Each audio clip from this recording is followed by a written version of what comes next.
1.0 तो देखिए, मैं तो ये कहना चाहूँगा कि मूवी शुरू भी नहीं हुई थी, सिर्फ एक ट्रेलर दिखाया गया था और ट्रेलर के बाद 88 घंटे में वो ट्रेलर खत्म हो गया था। यही बोला है कि पानी और खून एक साथ नहीं बह सकता, blood and water can't flow together. कि जहाँ तक आप ब्लैकमेल करना चाहते हैं हमें किसी चीज़ के लिए, मेरे ख्याल से भारत अभी इतना संपन्न है कि हम किसी ब्लैकमेल से डरने वाले नहीं हैं। मेरे ख्याल से ये तो एक बड़ी चेतावनी बन के रहेगी, क्योंकि जब आप स्टेट स्पॉन्सर्ड टेररिज्म या राज्य प्रायोजित आतंकवाद को बढ़ावा देते हैं तो ये हमारे लिए, भारत के लिए बहुत चिंता का विषय बन जाता है। क्योंकि देखिए, हम तो एक उन्नति की बात करते हैं, हम सबको साथ में लेके चलने की बात करते हैं, तो जो भी हमारे काम में रोड़ा अटकाएगा उसके लिए हमें कुछ ना कुछ कार्रवाई करनी पड़ेगी।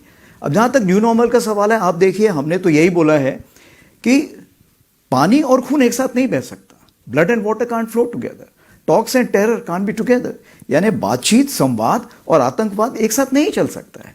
तो हम तो सिर्फ यही बोल रहे हैं कि आप शांति की प्रक्रिया अपनाइए, हम भी उसका साथ देंगे।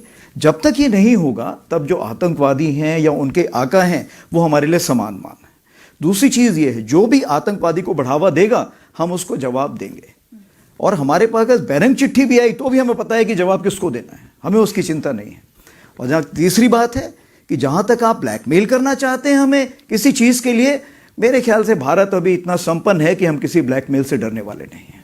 तो आपका असेसमेंट क्या है, इसके जो रिजल्ट्स रहे उसका आकलन क्या है? और सिंदूर 1.0 अगर मैं कहूँ 1.0 तो देखिए, मैं तो ये कहना चाहूँगा कि मूवी शुरू भी नहीं हुई थी, सिर्फ एक ट्रेलर दिखाया गया था और ट्रेलर के बाद 88 घंटे में वो ट्रेलर ख़त्म हो गया था।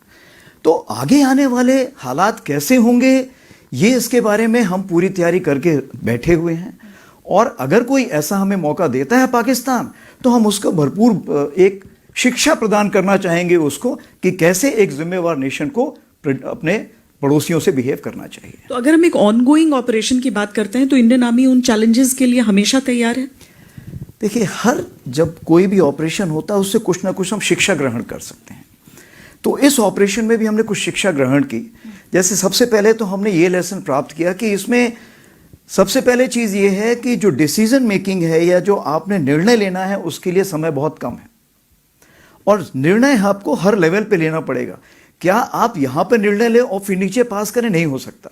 तो हर लेवल पे, हर स्तर पे लोगों को समय के हिसाब से तैयारी करनी पड़ेगी और एक्शन लेने पड़ेंगे, कार्रवाई करनी पड़ेगी।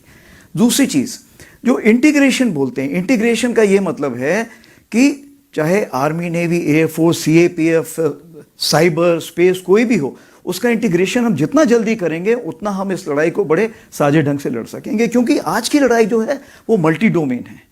अगर मैं बोलूँ सिर्फ आर्मी अकेले लड़ सकती, नहीं लड़ सकती, हम सबको मिलकर लड़ना पड़ेगा।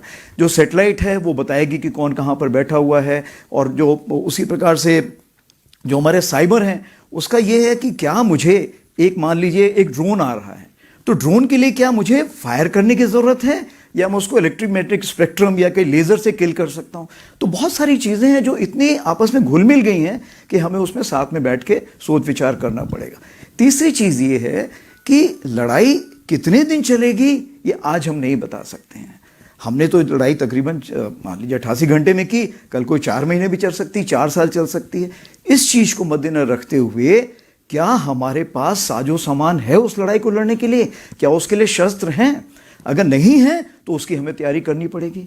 हमें यह देखना पड़ेगा कि हमें 4 साल की लड़ाई तक के लिए भी तैयारी करके रखनी पड़ेगी।